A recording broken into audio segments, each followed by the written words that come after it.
జీవితంలో నిత్యానిత్య వస్తు వివేకం, ఇహముక్త ఫలభోగ విధానం, శ్రీమాది షట్క సంపత్తి, ముముక్తిత్వం ఎంతో అవసరమని స్వామి తత్వ విధానంద సరస్వతి పేర్కొన్నారు. కాకినాడ శాంతినగర్లో గల శ్రీ రామకృష్ణ సేవా సమితి ఆడిటోరియంలో స్వామి తత్వ విధానంద సరస్వతి రచించిన సాధన చతుష్టయం పుస్తక ఆవిష్కరణ కార్యక్రమం జరిగింది.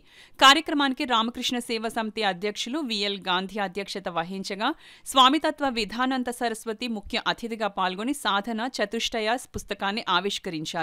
కార్యక్రమంలో స్వామి కృష్ణానందజీ, రిటైర్డ్ ప్రిన్సిపల్ వివిఎల్ఎన్ మూర్తి సాధన చతుష్టయం పుస్తకంపై సమీక్షను నిర్వహించారు. అనంతరం స్వామి తత్వ విధానంద సరస్వతి అనుగ్రహ భాషణం చేశారు. ఈ కార్యక్రమంలో school correspondent KSN Sharma, school ఉపాధ్యాయులు, పలువురు నగర ప్రముఖులు పాల్గొన్నారు.